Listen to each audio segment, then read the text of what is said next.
Good afternoon, everyone, and welcome to our webinar titled Universal, Accessible, Equitable: The Role of School Psychologists in the Mental Health Care of Canadian Children and Youth. My name is Dr. Maria Kukai, and I am the chair of the Educational and School Psychology section of the Canadian Psychological Association.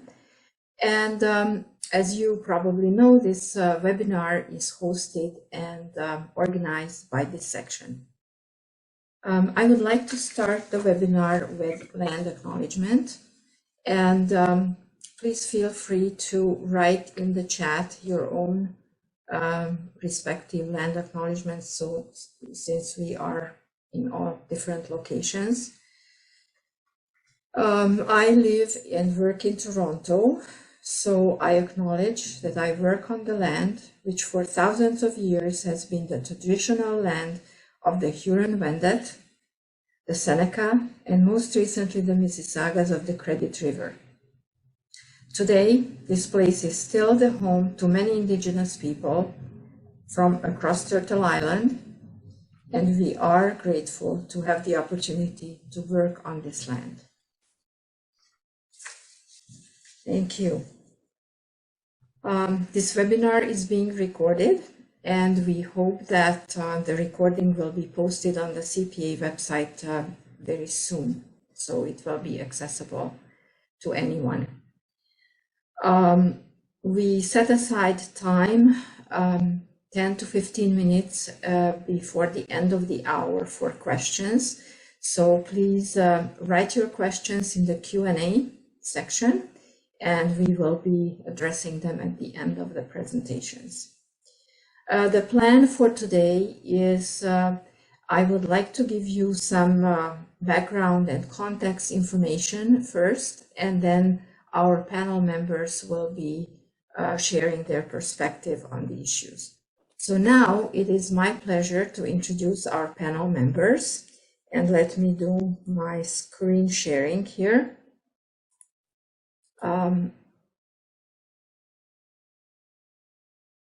Okay, so slideshow and from the beginning. All right. So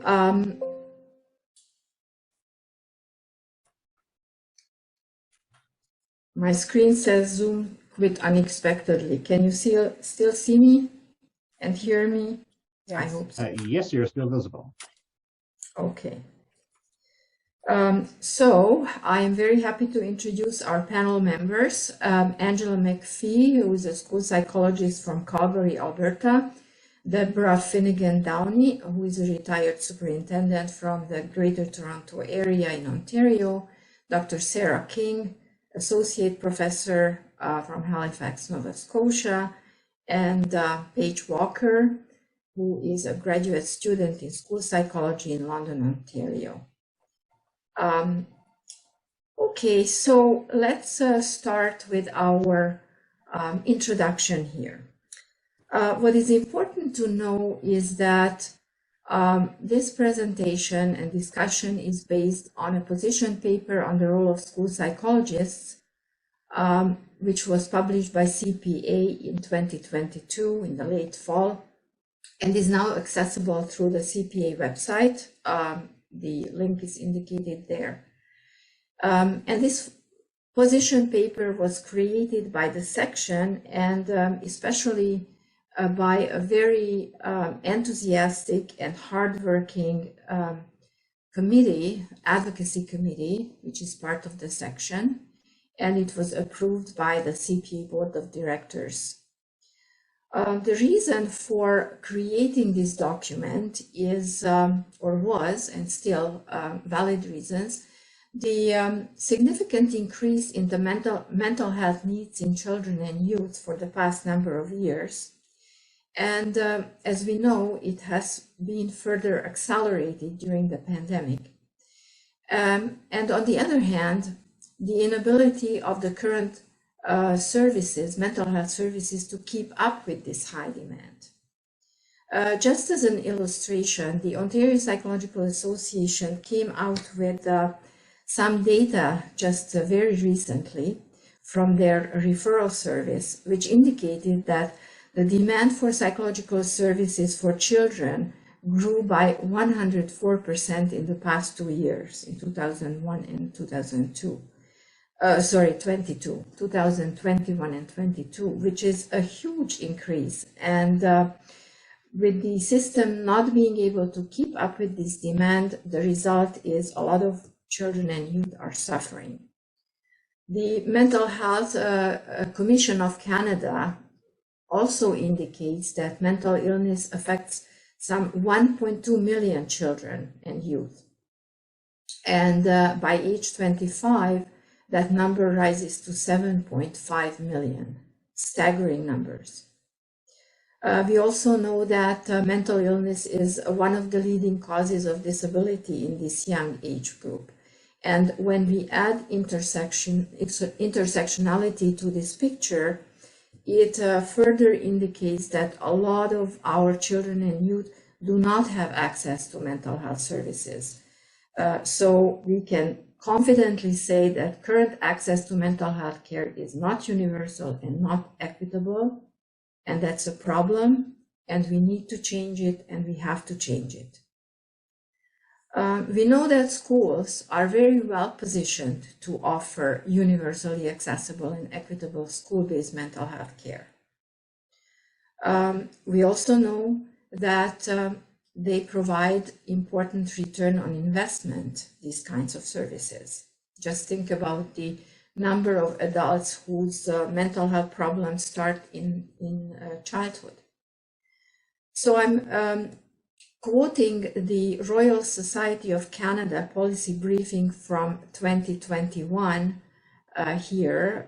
One of their recommendations is to create a national strategy that emphasizes children's mental health as important for success, and do so in the context in which they are most easily accessible, schools.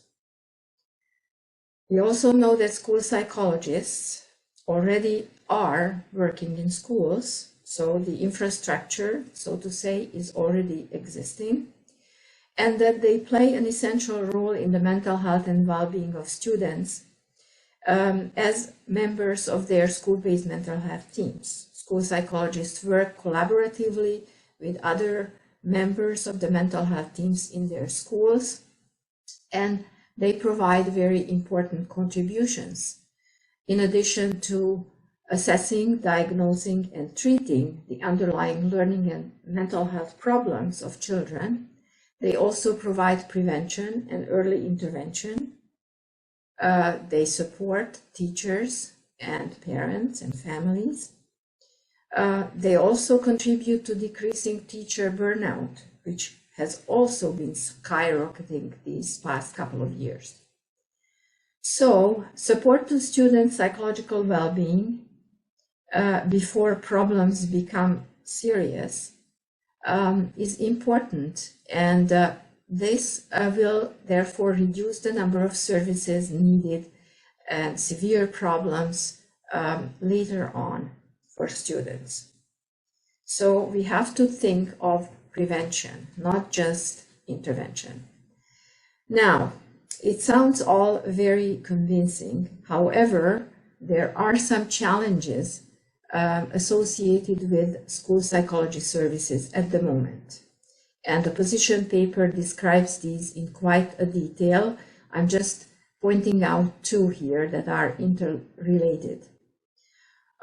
One of them is that school psychology services are significantly underutilized. The scope of practice is generally just restricted to addressing severe problems, mostly through assessments. And this is due to limited understanding of the role by those who use the services and those who make the decisions. So the result is a wait to fail approach. So we, as school psychologists, do not see the students until they failed, they have significant problems. The other challenge is shortage, and it's related to the previous one. There is a significant shortage of school psychology positions and also qualified school psychologists to fill these positions. As we know, the recommended ratio is 1 psychologist to 500 to 1,000 students. But what we have in most of the country is well under this benchmark. And that results in severe recruitment and retention problems.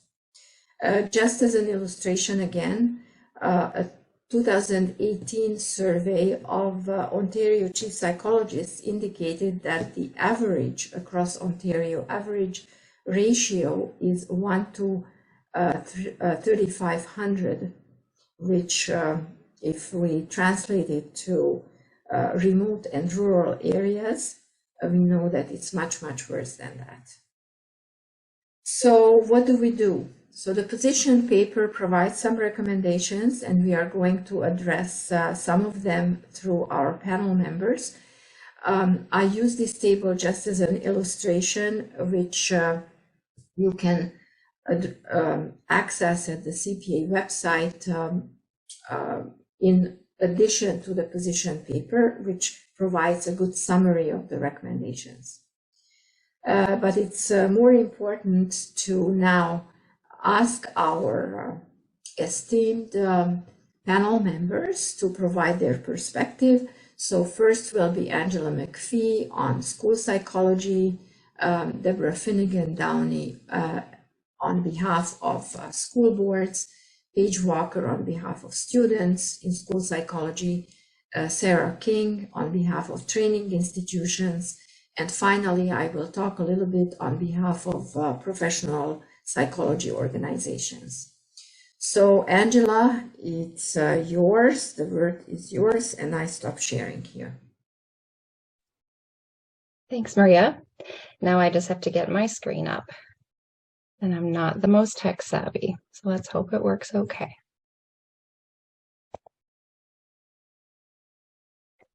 Can everybody see that? Hope so. Okay, so hi, I'm Angela McPhee, and I have been a practicing school psychologist for 17 years. I've worked in several Canadian provinces so far. I've worked in school boards, in community settings, and in private practice settings. And I'm currently working in a large urban school board in Western Canada. I have the privilege of providing both assessment and school-based mental health services in my role. And so I'm here today to share with you the recommendations that came out of the position paper that pertain directly to practicing school psychologists. And it's just important for me to point out that my comments don't reflect any specific personal employment experiences that I've had to date. So school psychologists have long advocated for expansions to their role within school systems, especially to go beyond that of assessment. This is not a new conversation, and we as practitioners will be well aware of the challenges that are outlined in this document because we live them in our daily work lives. We know that as school psychologists, we're trained to provide a wide range of services in the educational context. However, we also face the reality that opportunities to use our full scope of skills within school board positions varies widely across the country. Maria just talked about some of these pieces.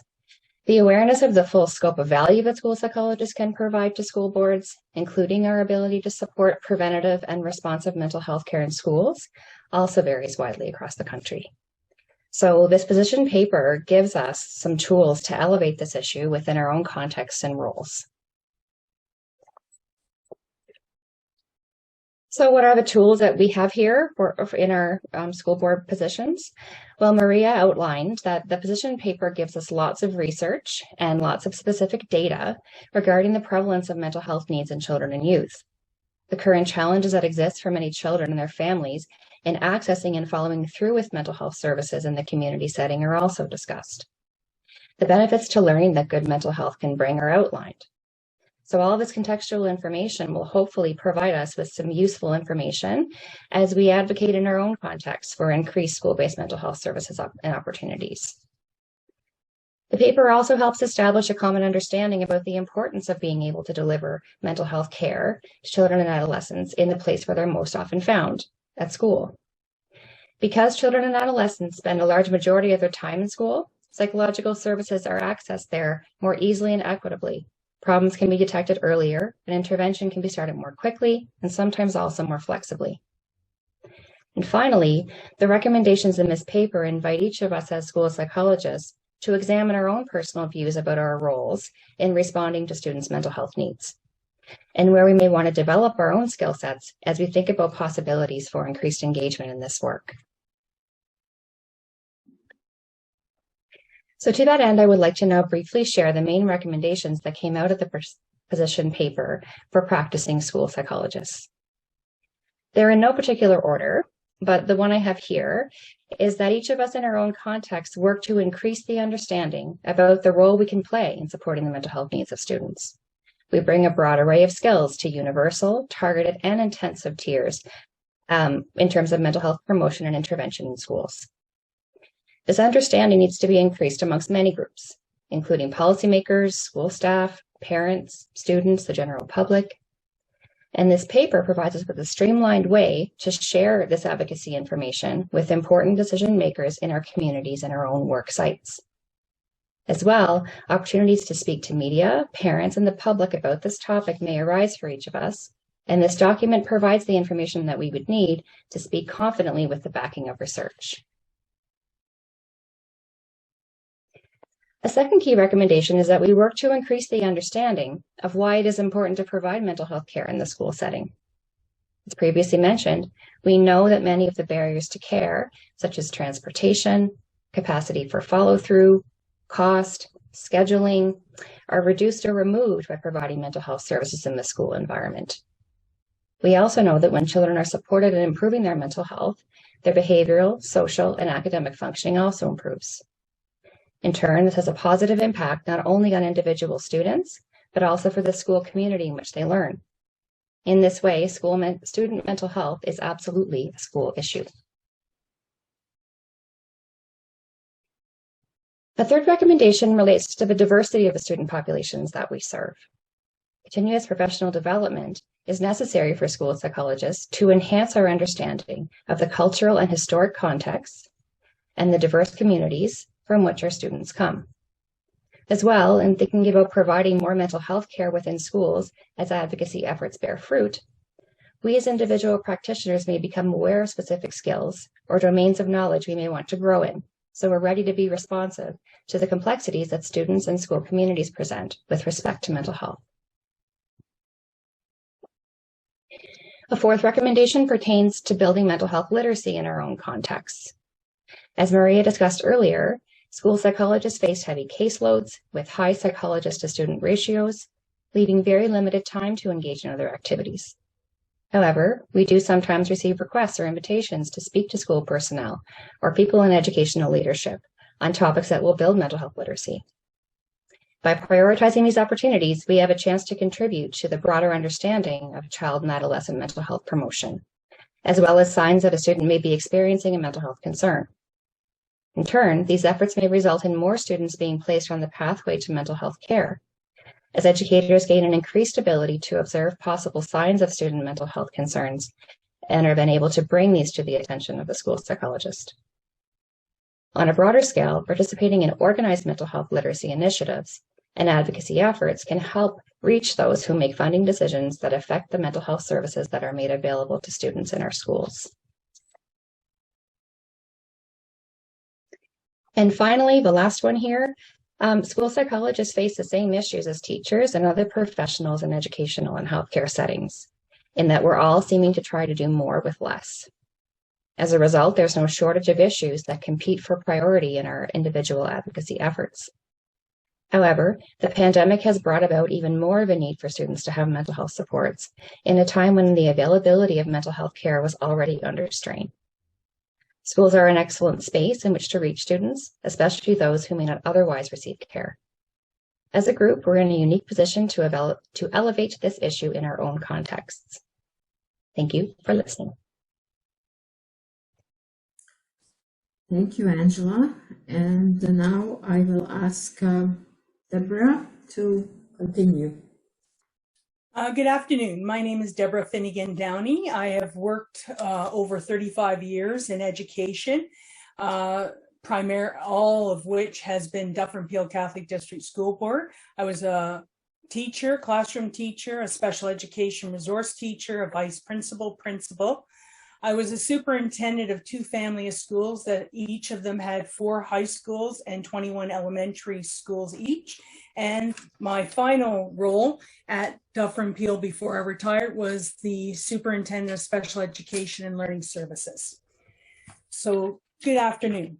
I'm looking at the system challenges, and certainly the first part talks about understanding what a psychologist's role is. And I do agree that there needs to be more information given out to the schools, to the students, as well as the parents concerning what a psychologist is, what do they do, and I believe that it would be important to utilize that understanding in such things as career programs that the secondary offer, so as to making more students aware of this occupation. And I think that's really important. I do agree that at times the role of the school psychologist is difficult to define because of the many aspects that come about. In our particular board, when concussions came out, we had our psychologists involved quite a lot at that time. But I do understand that school psychologists have a heavy workload, and that might be a deterrent for students taking on the role. And I think it's important that school boards do provide opportunities for students in psychology to come into the schools in a volunteer way to assist the psychologists in getting an understanding of what that job really looks like. I also feel that I can appreciate the ratio, the 1 to 500 or to the 1 to 1,000. In my lens as a superintendent, I see a lot of dollar signs, millions of dollars that the boards will not be able to provide unless the government provides it for us. And that I'm sure you're all familiar with a number of opportunities the ministry has given over the last few years, because mental health is crucial and extremely important. And it's recognized by all boards as an issue that we need to work with the resources we have. And that's why we had mental health workers hired within our various boards. Unfortunately, those positions were taken more by social workers than psychologists because of the rate of pay that the boards provide, well, the ministry provides for the boards to pay for. I totally agree that in my experience especially as the superintendent of special education for the last 4 years, trying to gain more psychologists was difficult, and also the issue of how we use them. And as you know, the one factor that the ministry asks all boards is how many assessments have you done? And it's one of the reasons why summer assessments in the last 3 years have been so prevalent in our boards, because of the additional money that the ministry has provided us.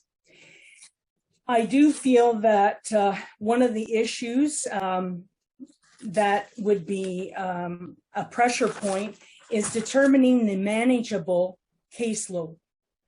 And that would be something that would have to be worked out. It wouldn't be something that each individual would determine. It would have to be determined, I would say, with the work of the psychologists we work with in their union, as well as the board. But that is certainly a concern. And also, one of the issues I would imagine for psychologists to even take on a role in a school board is the limitation of salary, opposed to what they would be gaining in the private sector. So that's something that we would have to work on. And because the salary range is so limited. And unfortunately, we depend on public funding to provide, to give that. The other thing I found with this document is the pressure point of teaching teachers who are struggling to assist students. And that's something that I know boards have focused on during the pandemic, but it's level 1 at best at the school with the teacher. But I think we would need to have a little bit more process plan, how that would look, and possible cost factors as well. And I know from the report that I read, it's about students, but sometimes it reads, are we training or providing support to the psychologists for the teachers, or the teachers providing level 1 for the students? But I do feel that this is an important aspect as an educator and as a parent of the mental health of our children and the students in front of our teachers, as well as our teachers, are a lot of difficulty right now in our society in the whole. And hopefully that more money will be spent in providing these opportunities for psychologists. I think that we'd have to grow. It can't be like perhaps doing some pilots to see the success, and also the cost would be beneficial to selling it, because I feel it will be successful. My only concern, big concern, is the 1 to 500 or 1 to 1,000. Well, 1 to 500 would be 166 psychologists in our board alone, my former board that I retired from. So that is a significant cost factor. And the other issue we have too is we not only have this focusing on the education system, but we have to look at the recent right to read. Whereas in the past, we waited till maybe grade 3 to get students tested to see, you know, everyone had, their development is different. The right to read is saying we should be doing that even earlier to pick up those learning disabilities. And so I think that there's a lot of playing on this situation, mental health, on the psychologists and on the school boards. And I think that's all the points I wrote down for that. So thank you. Thank you very much, Deb. And the next person who would like to speak is Paige. Yes, just give me a second here, and I'm just going to pull up my slides and make sure that they're full screen. And I think we are good to go. So my name is Paige Walker, and I am a PhD student at Western University studying school and applied child psychology, and I am very excited to be here today to share a graduate student perspective. So let's get started. As Maria highlighted, there are many systemic challenges to implementing psychological services in our schools in Canada. So what role do graduate training programs have in responding to these challenges to help meet the mental health needs of children and youth? We're going to talk about that a little bit more right now. So graduate training programs are well positioned to and must address the shortage of school psychologists. There are several recommendations for graduate training programs included in the position paper, and I'll be highlighting a few here today for us. But as I mentioned earlier, I'm also going to be bringing in that graduate student perspective when talking about some of these recommendations. So how graduate training programs respond to the challenges in the field can directly affect how graduate students respond to the challenges in the field. And I believe that graduate training program advocacy and action can also lead to graduate student advocacy and action, which is very exciting. So the first recommendation that I'd like to highlight is improving recruitment in the field. And speaking for myself, and I think many other graduate students, we often find the field of school psychology through our own exploration, oftentimes a Google search of passion for supporting students and an interest in education and psychology. So graduate training programs really need to be more active at the undergraduate level in promoting school psychology as a potential career path. And as school psychology students, we're often learning about the value of consultation and mentorship in the field. And if training programs set the example of recruitment, graduate students are likely going to want to be involved in this as well. And I would argue are really well positioned to provide mentorship to both undergraduate students and even prospective high school students who may be interested in pursuing a career as a school psychologist. And our hope is that an increase in recruitment will lead to an increase in the number of applicants and students interested in pursuing a career in school psychology. And when interest increases, the number of doctoral training programs and the capacity of these programs will also need to increase as well. And it's especially important to increase the number of doctoral training programs in the areas of the country most affected by these school psychology shortages.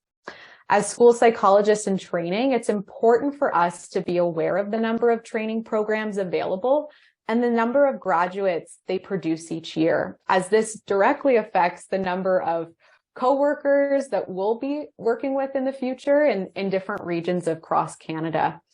And to advocate and act, we as graduate students need to be informed. And if our training programs are drawing attention to the lack of programs available and working towards increasing the availability of training programs, again, it's really likely that graduate students will want to become involved in this process.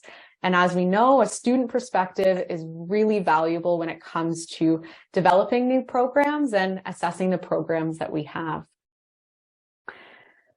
And so if we have lots of individuals that are eager to receive training in school psychology and we're building our training programs to meet these growing interests and needs, we also need to ensure that they receive the training that they need. And it's really important for graduate training programs to promote and support schools in the development of practicum and residency opportunities and training opportunities specifically.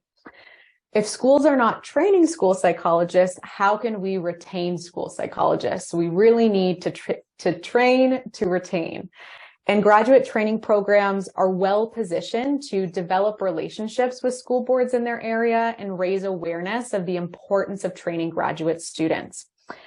And we quickly learn as school psychology graduate students that our clinical skills are only as good as our advocacy skills. And what I mean by this is that we need to learn how to advocate for change and act just as much as we need to learn to develop and refine our clinical skills. And for us to be able to declare competency in the area of school psychology, we need to really demonstrate that we've received practical training and experience in these different areas of competencies and within our full scope as future school psychologists. And unfortunately, right now, there are several challenges to implementing psychological services in our schools. So graduate training programs need to address these challenges and model to their students how advocacy and change can occur. And finally, to meet the needs of Canadian students, graduate training programs need to make re-specialization and professional training more accessible. Graduate students in school psychology are often very passionate about the field, and we're very happy to share how awesome the field of school psychology is. And in doing so, we can hopefully sway a few students from other specialties, maybe in counseling psychology or clinical psychology, to want to practice in this area. So there really needs to be greater flexibility for respecialization and greater flexibility for training for individuals who may have initially pursued a master's degree, decided to work after, and now want to come back to pursue a doctoral level degree. So in general, there needs to be that greater flexibility for respecialization and training in the field. So to summarize and conclude, there are several actions that graduate training programs can take. And in doing so, it may inspire graduate students to act and work towards improving access to mental health supports for children and youth in our schools. Thank you. Thank you very much, Paige. Very much appreciated. And now I will ask Sarah to continue, please. Thank you. I'm just going to share my screen.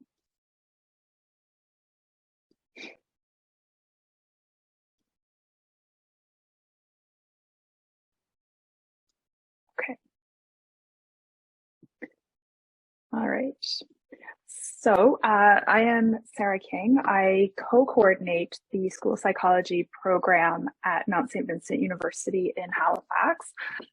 So Paige has kind of touched on some of the things that I was going to touch on, but I'm hoping to give a little bit of the perspective of the training program and the faculty and staff that work in training programs. To kind of round out some of what Paige was talking about.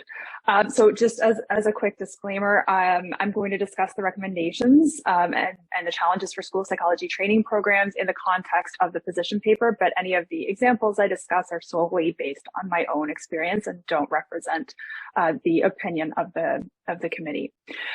So I think as training programs, so as Paige mentioned, you know, there's lots of ways that training programs can be involved in advocating for school psychology and school psychology practice, but there are lots of challenges that need to be navigated as programs try to do this advocacy work. So we need to balance fiscal realities, government relations, system needs and priorities, and also the training and accreditation requirements for psychology, balancing different priorities of multiple stakeholders.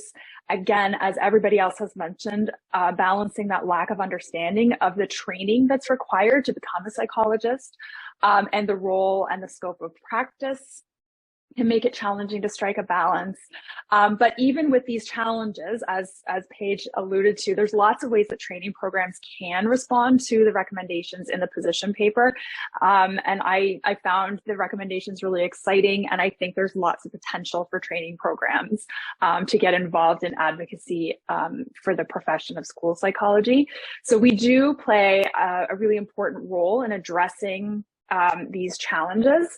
As Paige mentioned, there's a real limited understanding of school psychology among prospective students. So even at the high school level or undergraduate level, students may kind of know what a psychologist does, but they don't really know about, you know, the training that's required to become a psychologist, especially becoming a school psychologist. It's even less well understood.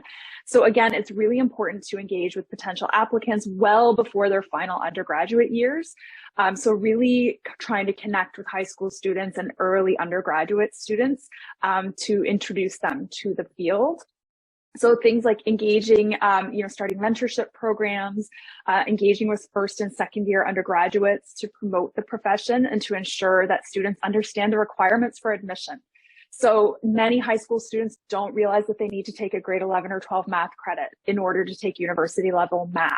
Many undergraduate students don't know that they need an honors degree most of the time to get into school psychology programs, or they don't realize what the GPA requirements are. So making use of some of the information available on the website could be useful for training programs in trying to recruit new applicants. As Paige mentioned, we need to increase the number and capacity of doctoral programs in school psychology, given that the CPA has decided that the doctoral training level is the standard entry to practice. We need to expand the scope of training so that school psychologists are better prepared to address mental health complexities in schools. That might involve shifting existing master's programs to doctoral level or starting new doctoral programs, especially at the PsyD level, to encourage people to take on a more professional model of training so that we can ensure that people are getting out of their training program in a reasonable amount of time. Paige mentioned this as well, making respecialization and professional training more accessible. There are challenges inherent in this approach due to various university policies and the need to meet accreditation requirements. But I think we can be really creative in working with regulatory bodies and the CPA to make this something that is a little bit more accessible to people who want to retrain. Keeping school psychology training programs that should be fully staffed, not fully stagged, sorry about that, to maintain capacity. This is a problem, I think, we are constantly trying to fill positions and relying on part-time faculty. So really kind of making school psychology faculty recruitment a priority to make sure that programs are fully staffed and that we can offer good quality training to people. And again, increasing the number of residencies. So really promoting the development of practicum and residency opportunities in schools. There's lots of models for this, but you need to really develop good relationships between schools, school boards, government, and universities. And really promoting the importance and value of developing these training opportunities for long-term payoff. The benefits we see from increasing practicum and residency spots, we don't see them for several years, but it's well worth the investment. And it also helps kind of recruit people to various areas and retain them in various areas if they can have good residency opportunities in a specific area. And again, making it more attractive to school boards or districts to provide these kinds of opportunities. I think this is something where training programs can really work with school boards to help them understand the time that it takes to supervise people. So helping ensure that practicing school psychologists who might be taking on supervision responsibilities actually have the opportunity to do this built into their job plan. So they're not taking on something else in addition to their already unmanageable caseload. So really kind of using at the university level, advocating for time built into job plans for practicing psychologists. And again, in terms of recruitment, really working with school boards, school districts, developing partners to create a pipeline of qualified psychologists to serve diverse communities. So really intensifying recruitment efforts among diverse groups of high school students and undergraduate students, and helping people who might not think psychology is for them to realize psychology is a profession that would welcome anybody, and that we want diverse experiences and diverse communities to feel that psychology is for them. So I think working with undergraduate programs, working with high schools, working with community organizations to really help people understand that psychology is a profession that would welcome them. So my timer has just gone off, and sorry for going so quickly through this, but there's still a lot of challenges.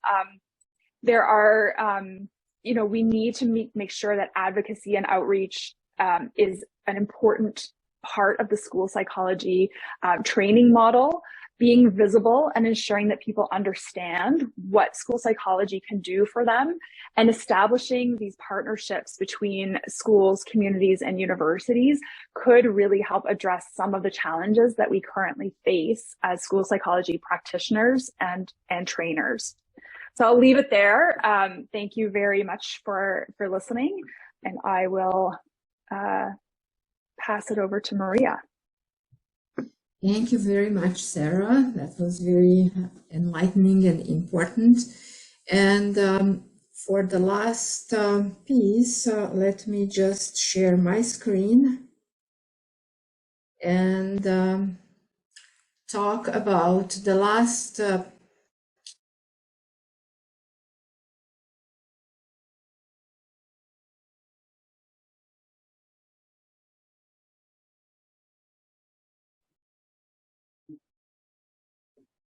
We lost you just for a moment there, Maria.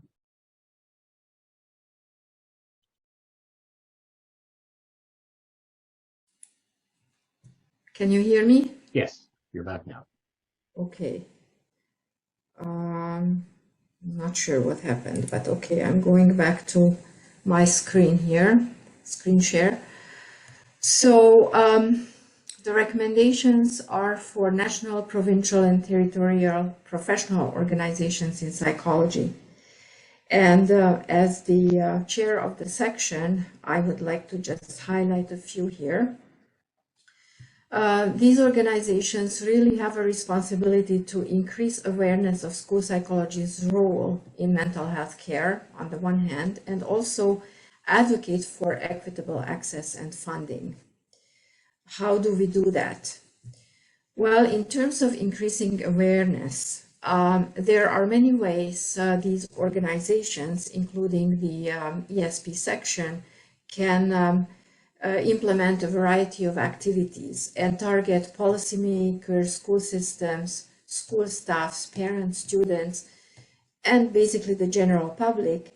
And I would add, as we heard earlier, also members of our own profession, psychologists, because many psychologists who work in different areas are not familiar with school psychology. How would we do that? Well, Psychology Month is an excellent opportunity to implement all kinds of activities for public education, using written materials, using media and social media, podcasts, presentations, in-person communications, many different ways. And I wanted to show you a little animation that our section prepared on school psychology, but I am just worried that I will lose the connection, so I will leave it up to you to find it, and I'll show you the website. So when promoting access to mental health care for Canadian communities, which these organizations do more or less on a regular basis, they really need to make it a priority to advocate for access to psychological services in schools, which doesn't happen very often. So we need to ask our provincial associations as well to make it a priority. And the link here, and again, I'm not going in, from the Ontario Psychological Association, which created a psychology brief that describes the need for mental health services and how school psychologists can help. Organizations also have to support psychologists and the programs that train them. So going back to what Sarah and Paige were saying, it is the responsibility of our psychology associations, provincially and nationally, to support these training programs as well. Improving the recruitment to school psychology training programs, and also, very important, recruiting students from a range of diverse backgrounds. As Sarah mentioned, it is very important that our school psychology workforce reflects the diversity of our children and youth in school. So we need to make an extra effort to do that. Here I would like to show our website, hopefully it will work, where you can find all these variety of resources. For example, recorded webinar for students about career path navigation, how to become a school psychologist, and also 2 PowerPoint presentations ready to be used, one for undergraduate students, one for high school students about a career in school psychology. A very nice summary created by Paige, by the way, describing graduate programs in school psychology in Canada. And here is a little animation. It's only 2 minutes long that you can use, access from the website, and use anytime for any purpose. It's a good summary of what school psychologists do. In addition to the training, it is important to increase the mental health literacy of decision makers and increase their understanding of the need for psychological services in schools and the impacts of providing or not providing psychological services in schools. And an example for work for this purpose is the position paper that we are describing now, but there are many other ways. I know that some psychology associations have regular meetings with legislators, and that is a good way to make some impact on these issues.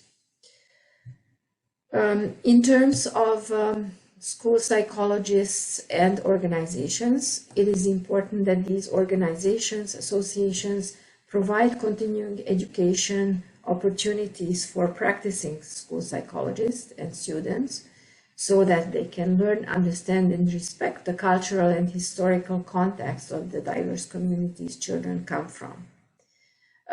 Our section regularly provides a variety of professional development opportunities during the CPA convention, and we will have many interesting ones again in June that is coming up. So please check them out. And with that, I would like to stop here and see if we have any questions, and want to thank you for your attention.